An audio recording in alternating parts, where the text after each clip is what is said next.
우리는 전도서의 저자가 솔로몬이라고 하는 사실을 익히 알고 있습니다. 더불어서 솔로몬이 누구인가도 어느 정도 아는데요. 그는 이스라엘의 왕이었고요. 그 누구보다도 지혜가 풍성했고 충만했던 하나님의 사람이었다고 하는 것도 알고 있습니다. 아마도 금은보화를 누구보다도 많이 누렸던 솔로몬이 아닌가 싶고요. 그의 지혜는 온 사방에 두루 퍼져서 많은 사람들이 솔로몬과 대화하기를 원했고 친구하기를 원했고 솔로몬의 말을 듣기를 소망했습니다. 이와 같은 솔로몬이 나중에 가서 깨달은 한 가지 사실이 있었습니다. 내가 이제까지 그렇게 중요하게 여겼고 그렇게 의미 있게 여겼던 그것이 진짜 중요하고 의미 있는 것인가? 그 깨달음이 전도서를 기록하게 했고 잠언의 상당 부분을 기록하게 했다. 이렇게 우리는 알고 있습니다. 아마도 솔로몬은 나와 같은 실수를 하지 않았으면 좋겠다 생각했으리라고 봅니다. 나와 같은 아둔함이 없었으면 좋겠다. 실수는 나로서 만족한다. 내 자녀 세대에는 그런 일이 없으면 좋겠다.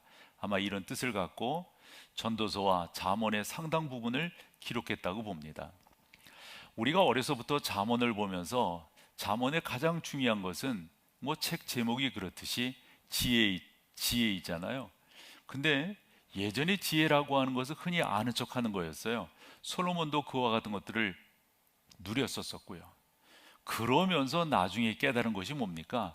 지혜. 사람들은 이러니 저러니 말을 하는데 진정한 지혜라고 하는 것은 하나님을 아는 것이다. 하나님을 아는 것이 지혜의 근본이다 라는 표현을, 솔로몬은 수많은 누림이 있었습니다. 아마도 부귀영화를 이처럼 누린 사람이 있을까요? 그런 솔로몬이 나중에 서 깨달은 것이 있었어요. 세상적인 것이야말로 헛되고 헛되다. 헛되고 헛되니 모든 것이 헛되도다.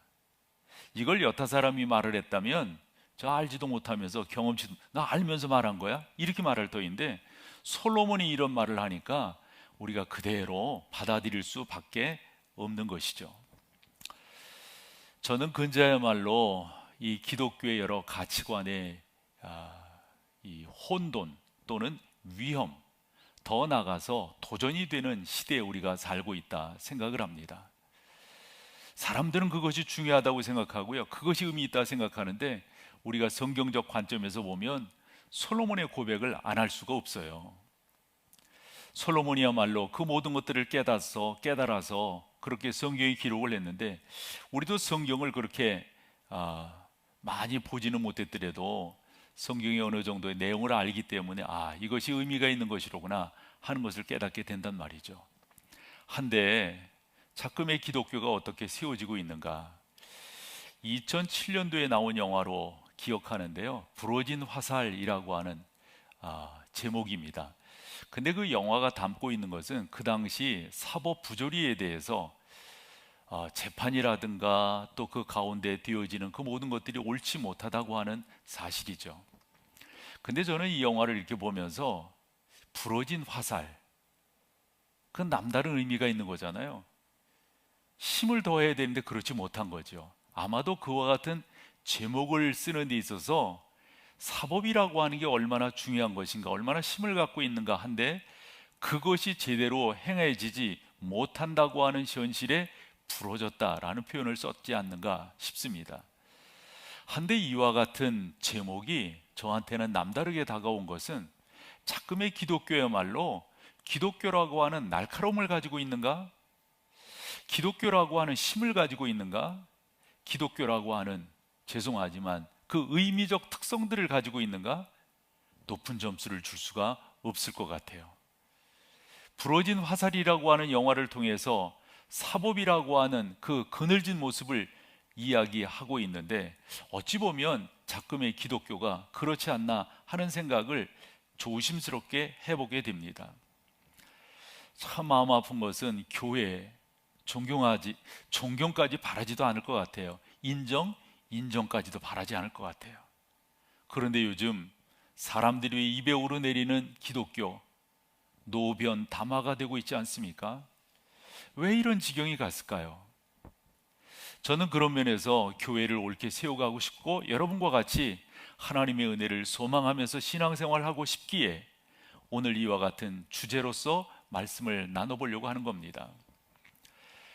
요즘 살아가는 사람들을 어느 분의 그 예를 통해서 보면 마치 세렝게티, 그 세렝게티는 동물들의 왕국이라고 볼 수가 있잖아요. 그곳에 많은 초지가 형성되어 있어서 초식 동물들이 그곳에서, 그리고 또 육식 동물들도 곁들여서 그곳에 살고 있습니다.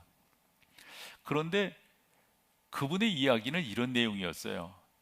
그 세렝게티 안에서 가젤이라고 하는 사실은 그 사슴과 같은 건데 그렇게 잘 달리는 거잖아요. 그 가젤을 이야기하면서 또한 사자를 이야기하고 있어요. 이런 식의 이야기입니다. 둘은 달려야만 산다는 거예요. 달리지 않으면 죽는다는 거예요. 가젤은 사자의 먹이가 되지 않기 위해서 힘을 다해서 달려야만 살 수 있습니다. 더불어 사자는 힘을 다해서 달려야만 가젤을 잡을 수가 있습니다. 달리지 않으면 죽는 거고, 또한 그 가운데서 죽지 않기 위해서 달려야만 되는 것입니다. 요즘 우리의 삶이 그렇지 않나 싶어요. 기독교 이런저런 이야기 많지만 이럴 때 우리가 좀 더 신앙의 올바름을, 성경이 뭐라고 말씀하는가, 그 가치들을 좇아서 우리가 나가야 되리라 생각을 하는데, 오늘 저는 이와 같은 어떤 영적인 혼돈, 또 가치관의 변화, 이럴 때 우리는 이 땅에 거하면서 살아간단 말이죠. 그러면서 우리가 뭔가를 추구할 때 그 추구함이 제대로 이루어지지 않을 때 우리는 어떤 삶의 자세를 취하고 있는가, 이런 내용으로 함께 여러분들과 좀 나눠보고 싶어요. 데살로니가후서 3장 13절에서 사도 바울은 누구든지 일하기 싫어하거든 먹지도 말라, 우리 주님의 말씀을 인용하면서 설명하고 있음을 보게 되는데요. 일한다고 하는 게 그만큼 우리 가운데 중요합니다. 그래서 우리는 가젤처럼 달리지 않으면 안 되는 거죠. 우리는 나름대로 추구하며 달리지 않으면 안 되는 거죠. 그런데 우리의 삶이 그 추구하고 달린 것만큼 좋은 열매들을 따먹고 있느냐, 그거는 장담할 수가 없어요.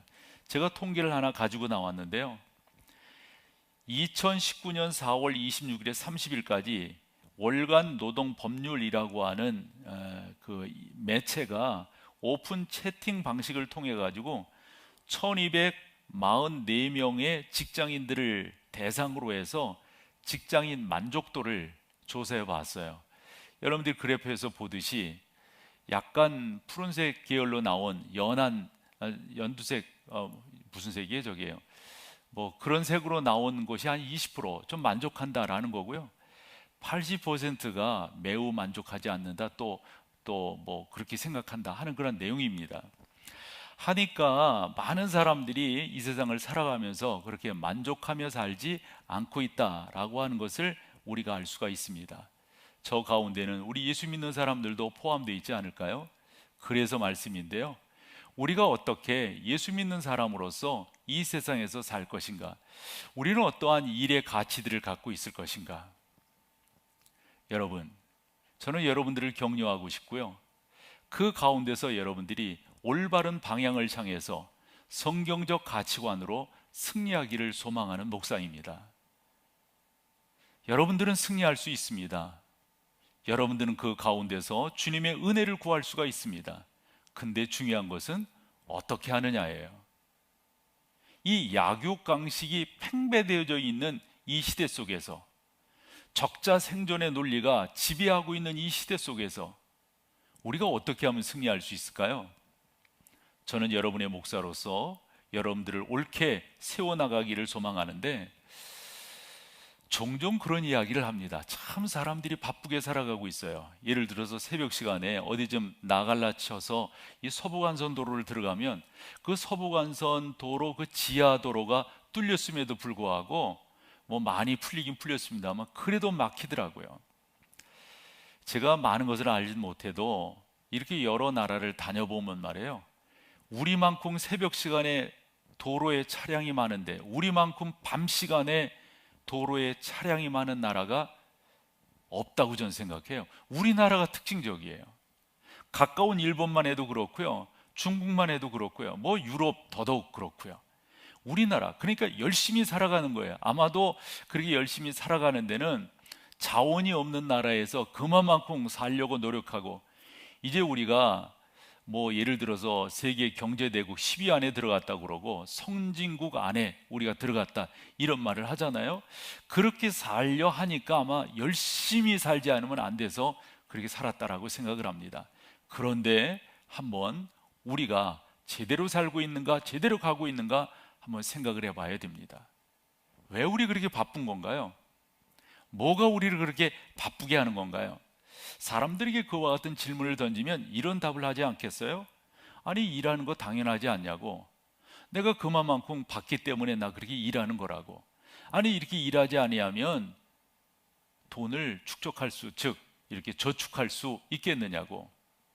열심히 일해야 가정도 살고 자녀들도, 또 열심히 일해야 100번 맞는 말이에요. 그러나 진짜 그 속내를 들여다본다면 겉으로 표현한 그것뿐일까요? 저는 한마디로 말해서 너무도 우리 가운데는 욕심이 크지 않는가 하는 생각을 조심스럽게 해보게 되는 겁니다. 많이 벌어야 많이 쓸 수 있다는 거죠. 황금 만능이죠. 많이 가지고 있어야 사람들에게 무시 안 당한다는 거죠. 그것도 황금 만능입니다. 돈이 없으면 어떻게 사느냐? 아니, 부자야말로 존재의 가치가 있는 것 아니느냐? 우리 흔히 그런 말을 해요. 정치도 변하고 다 변하는데 부자만은 변하지 않는다고. 여러분들도 그러한 자세를 갖고 지금 열심히 일하고 계신 건가요?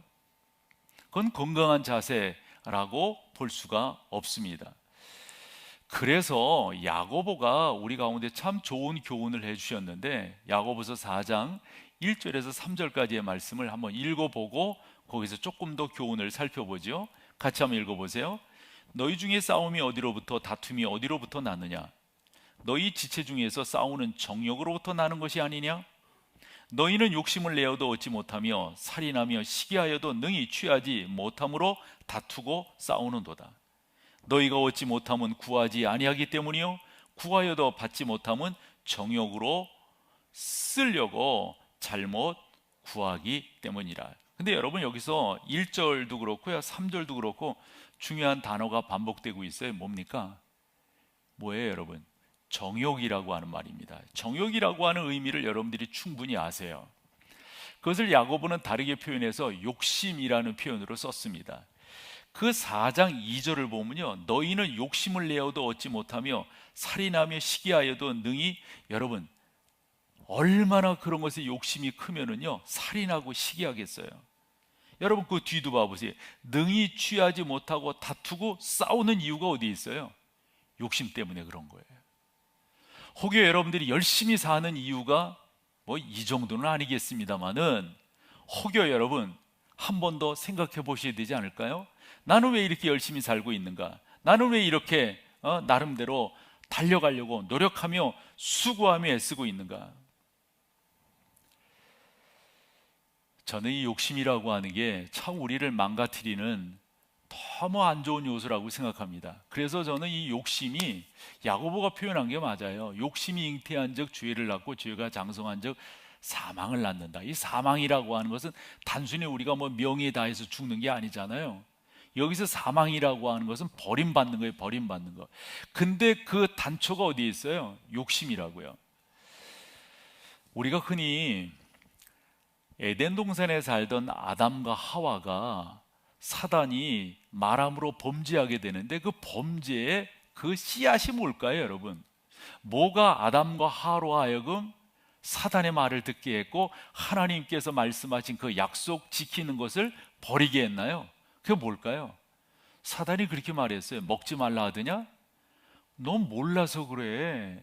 그걸 먹으면 하나님처럼 눈이 밝아지기. 여러분, 그것은 눈이 밝아진다고 하는 그 철학적 함의가 있는 거거든요. 그것이 뭐 우리가 뭐 2.0 뭐 몽골 사람들처럼 뭐 7.0의 눈을 이런 말이 아니잖아요. 여기서 눈이 밝아진다고 하는 것은 바라봄이거든요. 바라봄. 아니 여러분, 그렇게 바라봐서 뭐 할 건데요? 아니 하나님처럼 되어서 뭐 할 건데요? 이 사단이 버림받은 이유가 바로 그거 아닙니까? 근데 그 내용들을 가만히 살펴보면 우리 가운데 심겨진 욕심이라고 하는 것임을 알 수가 있습니다. 욕심이 잉태한 즉 그것이 뿌리를 내린다고요. 그러면 그것이 장성하여서 결국은 죄와 사망의 길로 가게 된다고 하는 사실을 우리가 한 번 더 기억을 해야 될 겁니다. 내가 왜 아침 일찍 일어나는 건가요? 왜 내가 늦게 누우는 건가요? 여러분, 하나님께서 우리 가운데 가르쳐 주신 가치관으로 살지 않는다면 그 모든 수고가 헛되다 하셨지 않습니까? 아무리 우리가 수고의 떡을 먹으려고 노력하고 수고한다 할지라도 그것이 하나님 안에, 그래서 늘상 생각해야 되는 게 내가 주와 더불어 살아가는가. 이 더불어라고 하는 표현이 참 좋은 거잖아요. 의미가 있는 거고요. 내가 하나님 그분과 내가 주님의 그 거룩한 공동체와 더불어 살아가고 있는가, 이런 부분들을 우리가 한 번 더 묵상하고 그 가운데로 나아가는 게 의미가 있다 하는 겁니다. 왜 열심히 일하냐 이렇게 물어보면 장래를 이야기하는 분들이 계세요. 노후 준비하는 거 이야기하는 분들이, 그게 필요 없다고 하는 게 아니라 그것이 우리의 삶의 목적이 될 수 없다는 거예요. 만약 그것이 목적이라면 그것이야말로 욕심 아닌가요? 여러분, 죄송하지만 욕심이라고 하는 것의 근본적인 그 뿌리가 어디로부터 온 거예요? 하나님 없이도 살 수 있다는 것 아니에요? 하나님 그분이 아니라 내가 하나님이 되어서, 내가 주체가 되어서, 내가 내 삶의 주인이 되어서 내 방식대로 살아가겠다라고 하는 표현의 하나가 욕심 아닌가요? 여러분, 그렇게 하시지 말고요, 솔로몬이 깨달았어요. 본인 자신도 그렇게 하는 게 뭐 최고라고 생각했는데 나중에 깨달았어요. 이게 아니로구나, 이게 아니로구나. 진짜 지혜라고 하는 것은 하나님을 아는 것이 진짜 지혜이고, 진짜 지혜라고 하는 것은 내 힘으로 살고 내 방식대로 내가 뭐한가, 이 모든 것이 다 헛되다고 하는 것을 깨달았던 것 아닙니까? 여러분들이 여러분들의 삶에 집을 짓지 마시고요, 하나님께서 그 집을 짓도록 하시는 게 무엇보다도 중요해요. 그래서 솔로몬이 이런 교훈을 하는 거예요. 잠언 16장으로 가보실까요? 3절입니다. 너의 행사를 여호와께 맡기라. 그리하면 내 경영하는 것이 이루어지리라. 여러분, 여기서 경영이라고 하는 것이 우리의 삶의 태도라고 번역을 해도 될 것 같아요. 오늘 나누는 이 말씀의 맥락으로 본다면, 그럼 보세요. 너의 행사와 경영이라고 하는 게 같은 개념이 되겠죠? 너의 행사, 너의 경영, 내가 살려고 하는 그 삶의 그 모든 거 너 혼자 애쓰고 수고하고 그러지 말고 어떻게 하라고요? 여호와께 맡기라. 이 맡긴다고 하는 것은 내가 가지고 있는 근심, 걱정, 이 모든 보따리를 우리 십자가 그늘 밑에 던지는 거예요. 주님 맡아주세요. 하나님이 제 삶 책임져 주세요. 이게 딱 던지는 거예요. 이게 맡기는 거예요. 그리하면, 저 그리하면이라고 하는 것도 상당히 중요하죠. 원인이 앞에가, 그 다음에 뒤는 결과예요. 그리하면 의미가 있어요. 마태복음 6장 33절이죠. 너희는 먼저 그의 나라와 그의 의를 구하라. 그 다음 뭐예요? 그리하면이잖아요. 그리하면 이 모든 것을, 그러면 이 모든 게 뭐예요? 그 6장 앞부분에 보면 이방인들이 구하는 거예요. 즉 이방인들이 구한다고 하는 것을 믿는 사람들은 구하지 말라는 말인가요? 그거 아니거든요. 이방인들이 구하는 삶의 자세는 하나님 없이도 살 수 있다는 거예요. 내가 살겠다는 거예요. 내가 그 모든 것들을 책임지겠다는 거예요. 내가 그 모든 것들을 하겠다는 거예요. 그러나 우리 주님은 그렇게 하지 말라는 거예요. 먼저 그리하면 이렇게 될 거라는 거예요. 이 말씀도 마찬가지입니다. 여러분들이 여러분들의 삶 속에 아침에 일찍 일어나고 늦게 눕고 뭐 수고하고 얼마나 애쓰며 살아가야, 내가 우리 성도들 수고하고 애쓰는 거 보면 어떤 때는 가엾다는 생각이 들 정도이거든요. 죄송하지만 목회도 그렇더라고요. 목회도 다 땀 뻘뻘 흘리고 뭐 한다고 이게 되는 게 아니더라고요. 얼마만큼 하나님 그분을 의지하며, 이게 바로 믿음이에요. 믿음. 그 하나님이 내 삶 속에 역사하시는 것, 그 하나님이 내 삶의 주권자가 되시는 것, 내가 그냥 아동바동하지 아니하고 그 하나님이 나를 지키시고 인도하시고 이끌어가시고 나의 삶의 주권자가 되시는 것. 그래서 저는 요즘에 종종 강조하는 두 단어가 있잖아요. 예수 그리스도의 주님 되심과 주인 되심을 고백해라. 여러분, 그것만큼 중요한 게 없어요. 그렇게 여러분들이 맡기면 그 하나님께서 우리의 삶을 책임져 주신단 말이에요. 책임져 준다고 하는 게 얼마나 의미가 있습니까? 여러분, 사람들도 약속하잖아요. 근데 그 약속이라고 하는 것은 누가 약속하느냐에 따라서 그 약속의 신빙성, 그 약속의 진실성, 그 약속의 약속됨이 달라지잖아요. 그죠? 누가 우리에게 약속하셨습니까? 하나님께서 약속하셨어요. 그러므로 여러분들의 그 모든 것들을 하나님께 맡기면 그 하나님께서 우리의 삶을 경영이라고 하는 게 그분이 살아주신다는 거예요. 저희 아이가 어렸을 때 제가 아이한테 너는 앞으로 이렇게 했으면 좋겠다 이렇게 말을 했더니, 그때 아이가 중학교 1학년 이렇게 지나면서 이게 뭐 그때 뭘 모르잖아요. 제가 뭐라고 말을 했냐면, 얘야, 아빠가 너의 삶을 설계하면 조금 좋은데, 그 애들이 알아듣는 말이 아니잖아요. 그래도 그냥 그렇게 말을 했어요. 아빠가 너의 삶을 설계하면 좋은데. 얘가 못 알아듣는 말인데, 얼마 있다가 제가 또 다른 말도 좀 하긴 했지만은 얘가 그러더라고요. 아빠가 해주세요. 전 지금도 그거 어렸을 때 그 아이의 하던 말이 지금도 생생합니다. 여러분들이 그냥 땀 흘리고 그냥 고생 찾아서 이럴 것이 아니라, 하나님이 저에게 지혜 주시고 하나님이 저로 하여금 만나게 하시고, 근데 참 중요한 게 이 만남의 축복이에요. 저로 하여금 만나게 하시고 하나님께서 그 길을 열어주시고, 저도 이제까지 지내온 삶들을 보면 적절하게 하나님께서 만나게 하셨어요. 적절하게. 우리는 어떤 때 왜 나 저 사람 만났을까, 왜 저렇게 했을까, 되게 힘들어하고 그럴 때가 있잖아요.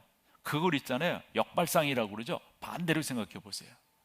어련히 우리 하나님께서 아시고 또 뜻이 계셔서 만나게 하셨을까. 항상 상황 인식을 그렇게 해내는 거예요. 사람 만나는 것도 그렇고 내가 당한 이 환경 속에서도 그렇고, 어련히 우리 하나님 아시고 이렇게 만나게 하셨을까. 그땐요 너무도 감사해요. 아까 읽은 말씀 다시 한번 볼까요? 잠언 16장 3절입니다. 너의 행사를 여호와께 맡기라. 그리하면 내가 경영하는 것이보다도 좀 더 지시대명사라는 말이 있잖아요. 그것이 여러분들이 뜻하는 그것. 근데 성경은요, 우리가 풍성하게 저 성경을 이해할 수가 있어요. 하나님께서 우리에게 주신 분명한 메시지, 그것을 근거로 딱 놓고 거기에 풍성한 해석들을, 그 원초적 해석이 어긋나지 않게끔 해낼 수 있어요. 그러니까 경영하는 것이, 이것보다도 경영하는 그것이 이루어지리라. 그 다음에 잠언 3장 6절, 이것도 저는 참 의미가 있는데요. 아까 16장 3절과 거의 같은 이 어떤 맥락이 같다고 그럴까요? 너는 범사의 그를 인정하라. 그리하면 내 길을 지도하시리라. 여러분, 모든 일에 인정한다고 하는 말이 뭐예요? 그 하나님이 내 인생을 책임져 주실 것이다. 저는 종종 이렇게 먼 길을 갈 때 아내랑 같이 가잖아요. 그럼 그 시간이 행복하고 좋은 게 뭐냐면, 아내랑 많은 이야기를 할 수가 있어요. 그럼 제가 아내한테 이렇게 던지는 질문이 하나 있는데, 요즘 당신 하나님께서 주신 응답이 있다면 뭐예요? 이렇게 물어봐요. 그러면 그때 아내들이 그런 면이 있어요. 그 소갈이 하던 게 있더라고요. 소갈이 하던 게. 이제 어쩌다가 그런 일이죠. 어쩌다가. 근데 그렇게 말하는 거예요. 내가 이런 것이 있었는데 하나님께서 이렇게 말씀으로 해결해 주셨다고. 아니 여러분, 그 말씀 읽으려고 찾은 거 아니잖아요. 하다 보니까, 읽다 보니까. 여러분, 우리 하나님은 우리를 그렇게 인도하시는 분이세요. 우리를 그렇게 이끌어 가시는 분이세요. 아니, 그 하나님이 우리의 하나님이신데, 우리가 거기서 내가 뭐 하려고 그러시지 말고요, 하나님은 늘상 우리 가운데 좋은 것을 주시는 분이시다, 그걸 딱 인정하며 나가는 거예요. 그게 믿음이에요. 믿음. 다 그 하나님이 나를 붙드실 거다. 그리하면 내 길을 지도하시리라. 그 하나님이 나의 길을 코치해 주실 거예요. 생각지도 못했던 것이 생각나게 하시고요. 어떤 때는 그런 게 있어요. 나 그런 성품, 그런 마음 아닌데 그것이 받아들여지게 하시더라고요. 그것을 이해하게 하시더라고요. 정말 여러분, 우리 하나님이 멋진 것 중에 하나가요, 그래서 저는 성숙이라고 하는 말을 종종 쓰는데, 야, 그러면서 나를 키워가세요. 그러면서요. 여러분, 여러분들이 뭔가 하려고 그냥 아둥바둥 하시지 말고요, 그 하나님을 의지하시는 거예요. 그 하나님을 바라보시는 거예요. 그 하나님께 맡기는 거예요. 우리가 이런 단어를 알고 있습니다. 여러분, 착시라고 하는 말 아시죠? 착시. 착시라고 하는 말을 그 국어 사전적 의미로 살펴보면 시각의 착각, 즉 사물이나 현상을 있는 그대로 보지 못하는 것, 이게 착시라는 거거든요. 두 장의 사진을 보여드릴 터인데요, 여러분들 어떻게 보시는가 한번 여러분들의 시각으로, 아, 이건 이건데, 이렇게 한번 말해보세요. 이건 뭐예요, 여러분? 쉽게 어떤 남자의 오른쪽 모습이에요? 아니면 옆모습이에요? 앞모습, 옆모습 어떤 겁니까, 여러분? 다음 사진이요. 노 부부의 모습이거든요. 그런데 자세히 보면 서로 바라본 그 사진 안에요, 예를 들어 할아버지 모습 봐보세요. 저 코와 그 입 사이, 그게 뭡니까, 여러분? 기타 치는 사람이 보이죠? 그 다음에 할머니 모습이요. 코와 입 사이 뭐예요? 춤추는 사람의 모습이에요. 여러분, 우리가 흔히 말하니 착시라고 하는 것은 내가 보고 싶은 것만 본다 하는 의미예요. 나는 그것만이 보여요. 그것만이. 나는 그것만. 여러분, 우리라고 하는 이 인간이라고 하는 한계가요, 볼 수 있는 게 본다면 얼마나 보겠어요? 안다면 얼마나 알 수가. 여러분, 하나님께서 우리로 하여금 보게 하시고 하나님께서 우리로 하여금, 이것만큼 중요한 게 없어요. 그러니까 그대로 나아가는 거예요. 저는 마가복음 8장을 보면서 우리 주님께서 베세다에서 시각장애인을 고치시는 장면을 보게 되는데 조금 좀 이렇게 묵상하게 되더라고요. 예를 들어 우리 주님께서 23절에서 이렇게 고치세요. 예수께서 맹인의 손을 붙잡으시고 마을 밖으로 데리고 나가서, 아마 이제 그 장애를 가지신 분들이 그 당시에는 뭐 죄송하지만 사람 취급이라고 그럴까요? 뭐 이런 것들이 잘 안 됐으니까 아마 우리 주님께서 그렇게 하셨으리라고 봐요. 나가사 눈에 침을 뱉으시며 그에게 안수하시고, 이제 바르시는 거죠. 안수하시고 그다음에 물으세요. 뭐라고요? 무엇이 보이느냐? 여러분, 이것만 보면은 예수님께서 그 예수님의 기도를 받은 그 시각장애인이 눈이 열린 겁니까, 아닙니까? 지금 볼 수 있는 겁니까, 아닙니까? 봐요. 그 다음 절을 보면요, 그가 보는 게 나와요. 쳐다보며 이르되, 보는 거죠. 이렇게 보는 거죠. 보인다 그래요. 나무도 보이고 걸어가는 사람도 보입니다. 이렇게 말을 해요. 그러면 다 된 거 아니에요? 그러면. 근데 25절을 보면, 여러분, 여기에서 본다는 것은 23절에서 침을 바르시고 안수하심으로 그 사람이 보아서 24절에 나무도 보고 사람도 본다고 하는 단순한 사물을 보는 그 봄이 아니에요. 우리 주님께서 25절에서 한 번 더 기도하십니다. 이에 그 눈에 다시 안수하심에 그가 주목하여 보더니, 여기서 주목한다고 하는 것은 뭔가를 사실적으로 보는 거 아니에요. 집중해서 보는 거 아니에요. 그런데 그 주목하여 보는 것이 그냥 나무를 보는 거, 지나가는 사람을 보는 게 아니라고 하는 걸 알게 돼요. 그 보는 것이 뭡니까? 보더니 나아서 모든 것을 밝히 보는지라 해서 밝히 본다. 여러분, 우리는 그저 보는 게 중요한 게 아니고요, 밝히 보는 게 중요한 거예요. 밝히 보는 게. 우리 주님께서는 그저 우리가 눈 뜨고 살아가는, 돈 벌고 살아가는, 그저 가정을 이루고 살아가는, 직장, 단순하게 이렇게 살아가는 삶으로 우리를 이 땅에 존재케 하신 것이 아니라는 사실이에요. 우리는 새롭게 바라봐야 될 것이 있어요. 그 바라보는 그 바라봄을 통해서 우리는 하나님을 더 영화롭게 하고 그 사실을 통해서 하나님을 찬양해야 된다고요. 착각하지 마십시오. 착시하지 마십시오. 여러분들이 바라보셔야 될 것은 하나님께서 우리를 이 땅에 존재케 하시는 목적이에요. 목적, 이유예요. 그러므로 여러분들이 이와 같은 삶 속에서 어떻게 내가 그렇게 살 수가 있을까, 이 정확한 질문을 갖고 나의 삶을 재조명해 보는 것인데, 저는 요즘에 이제 우리가 서로 이제 그런 얘기 할 수 있잖아요. 믿는 사람끼리. 요즘에 하나님께서 당신에게 허락하는 레마의 말씀은 뭐예요? 이렇게 물어볼 수 있잖아요. 혹시 요즘에 받으신 레마의 말씀이 있다면 뭐예요? 이게 조금 이제 우리 같이 이제 이 뭐 장로교 뭐 개혁주의 교회에서는 좀 어색한 용어이긴 용어입니다만, 저는 절대 그런 거 부인하고 싶은 마음이 없어요. 그 당연한 건데, 당연한 건데 왜 그런 하나님의 역사하심을 우리가 함부로 기니 아니니? 여러분, 하나님께서는 여러분 가운데 말씀으로 부르시는 줄로 믿습니다. 정확합니다, 여러분. 난 그것을 뭘로 알았냐면, 블랙가비 목사가 하나님을 경험하는 삶이라고 하는 책을 통해서 사람들이 하나님을 만나는 7가지 단계, 즉 하나님을 만나는 것이 단순히 만나는 것이 아니라 하나님을 경험하는 단계를 이야기한다고요. 그때 뭐라고 처음 이야기를 하냐면, 하나님은 말씀으로 우리 가운데 다가오신다 이거예요. 그럼 그 말씀이 뭐겠어요? 뭐 그분이 우리에게 전화를 하는 거예요? 뭐 확성기로 말하는 거예요? 뭐예요, 여러분? 성경이에요, 여러분. 성경. 어느 날 성경이 내 안으로 들어오는 거예요. 그러면 모든 사람들은 하나님의 말씀이 내 안으로 들어왔을 때 뭐가 있을까요?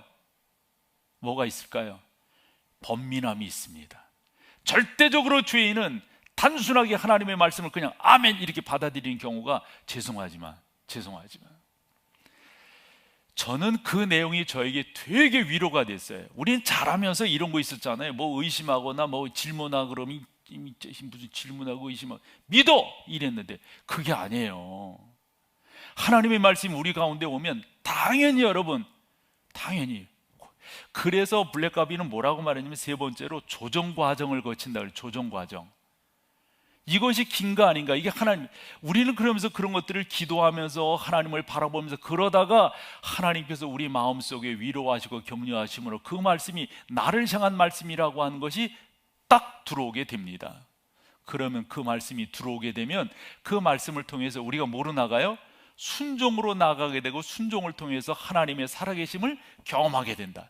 다시금 하나님은 우리에게 다가올 때 뭐로 다가오신다고요? 말씀으로 다가오신다고요. 그러니까 여러분들이 더더욱 기억해야 될 것은, 아니 지금 여러분 가운데 주신 레마의 말씀이 있다면 이게 여러분 가운데 있으셔야 된다니까요.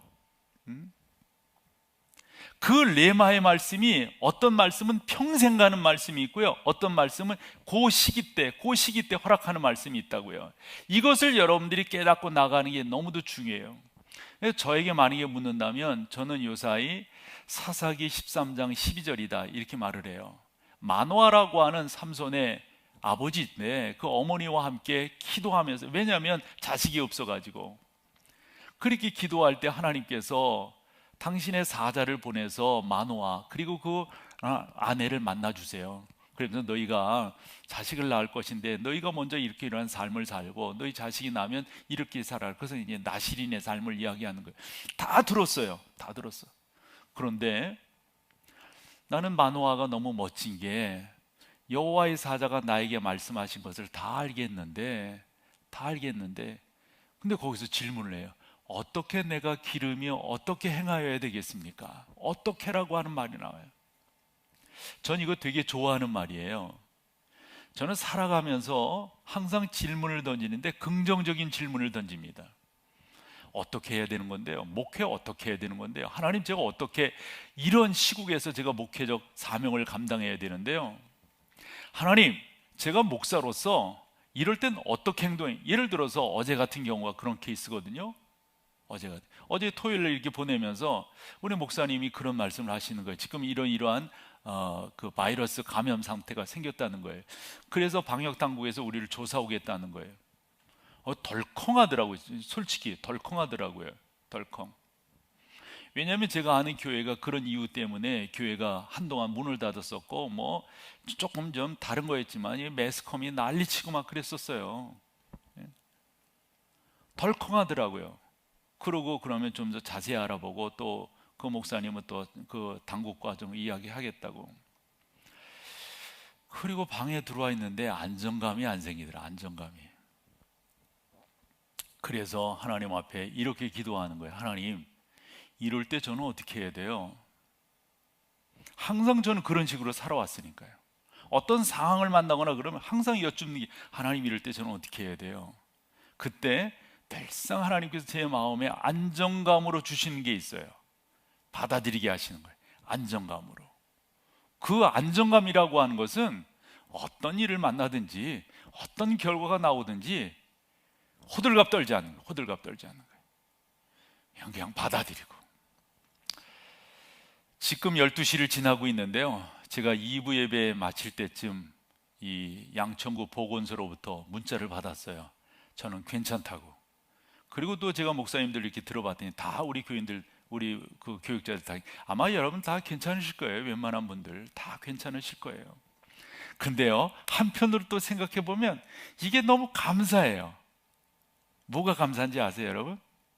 긴장할 수 있었잖아요. 하나님 앞에서 다시 한번 긴장할, 이 예배가 제대로 드려지지 못한다라고 하는 게 되게 이렇게 무게감으로 프레스 이렇게 다가왔었는데, 그것이 더 감사가 되더라고. 우리가 예배에 대해서, 내가 예배에 대해서. 저는 이 9월달 들어오면서 어떻게 주님의 교회를 세울까? 어떻게 주님의 교회를 세울까? 이 특세를 준비하면서 제 마음으로 다짐한 게, 이런 말 뭐 할 필요는 없는데 그냥 나왔으니까 할게요.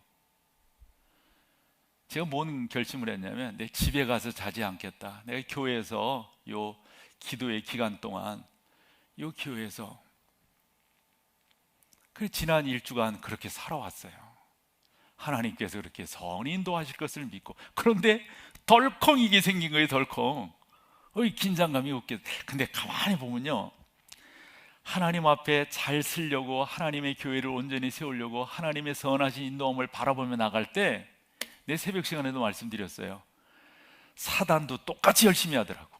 똑같이 열심히. 그냥 우리가 설렁설렁 살면요, 그 친구로 뭐라고 말해야 되지? 거기도 그냥 이렇게 살아요. 근데 우리가 열심히 살면 사탄도 열심히 해요. 열심히. 그리고 우리 같이 한번 열심히 해보자고요. 결과는 여러분 뻔합니다. 우리가 승리하게 될 줄로 믿습니다. 우리는 분명 승리합니다. 하나님은 우리에게 좋은 것을 허락을. 근데 그 승리 좋은 것이 있잖아요, 세상적으로 호화호식하는 게 아닐 수도 있어요. 함에도 불구하고 나는 자세가 돼 있어요. 받아들이겠다. 여러분 그렇게 나아가시기를 축원합니다. 우리 주님이 그렇게 사셨어요. 우리 주님이 그 방향대로 그대로 가셨어요. 우리 주님은 분명한 목적을 갖고 사셨어요. 존 웨슬레와 조지 휘필드가 그 말을 했다고 합니다. 나는 녹수로 없어지느니 닳아서 없어지겠다. 저는 그런 결심을 해요. 우리가 정년이 정해져 있는데 그때까지 이 강단에 꼿꼿하게 섰다가 하나님 내려가게 해주세요. 나는 그렇게 될 줄로 믿어요. 전능하신 하나님께서 선하게 인도하실 것을 믿습니다. 우리 주님 목표를 가지고, 즉 우리 주님은 태어나셔서부터 십자가를 지시는 그 순간까지 딱 하나였어요. 예루살렘을 향해 가는 길이었어요. 십자가를 향해 가는 길이었어요. 말기기도 하고, 제자들 베드로 같은 경우는 어디죠?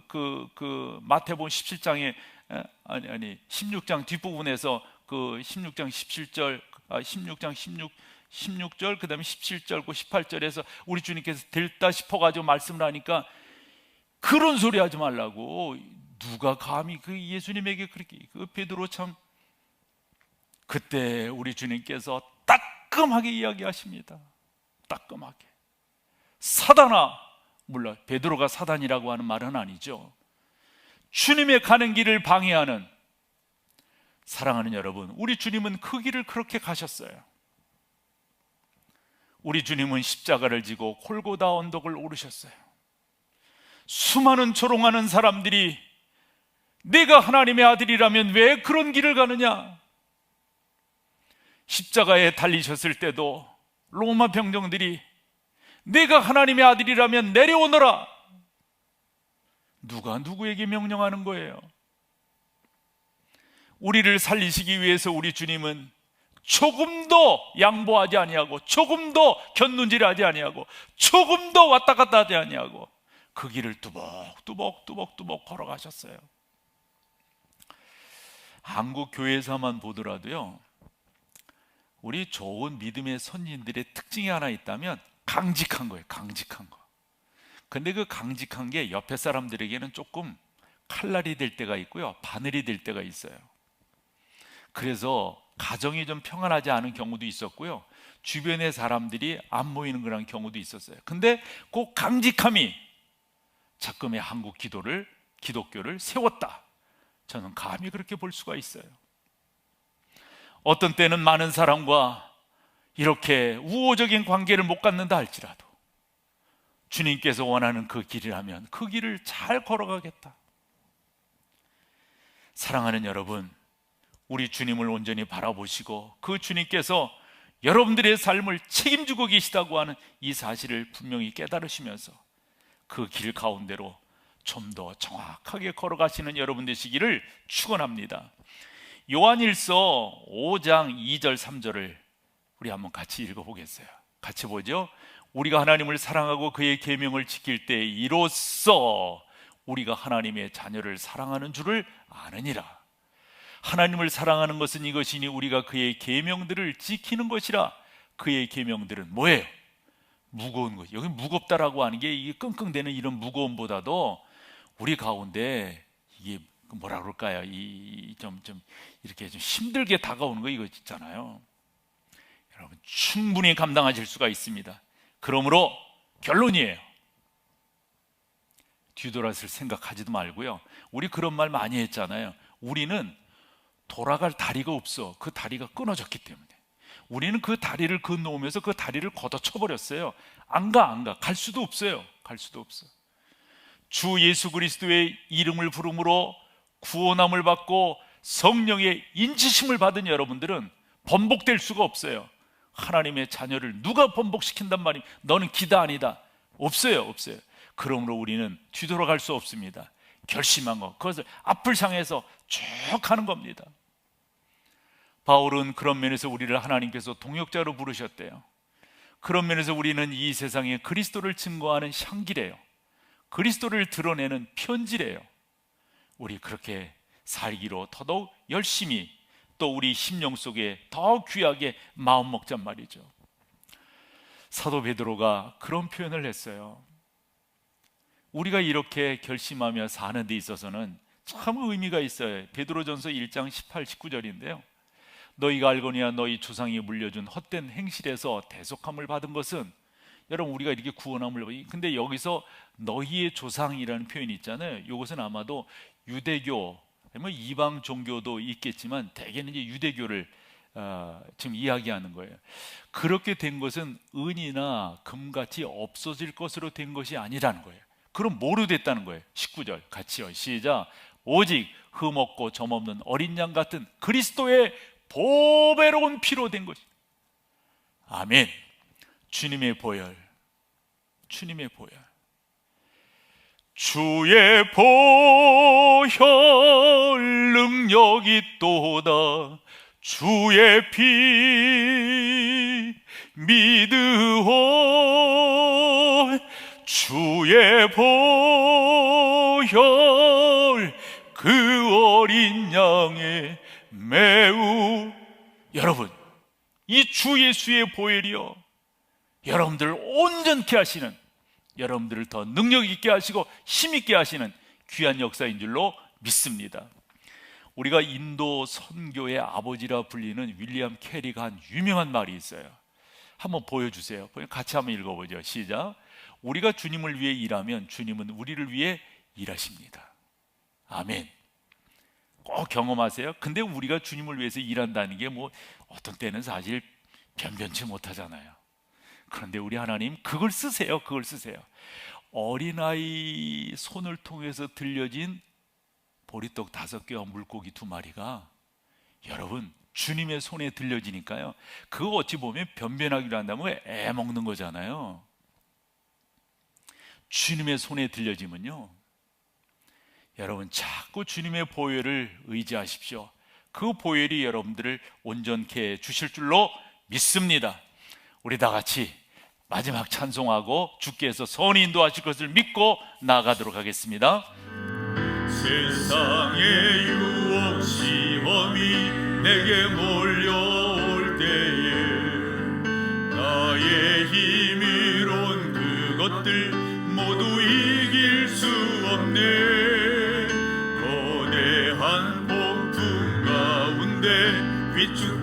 나의 영혼 어찌할 바를 몰라 헤매이고 있을 때 거짓과 속임수로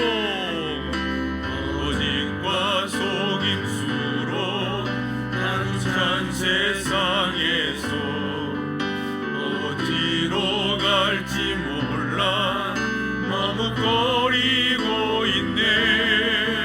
공중의 권세 잡은 자 지금도 우리들을 실패와 절망으로 넘어뜨리려 하네. 주를 찬양, 주를 찬양, 손을 들고 찬양. 전쟁이 나에게 속한 것 아니니. 아멘. 주를 찬양, 손을 들고 찬양. 전쟁이 하나님께 속한 것이니. 주위를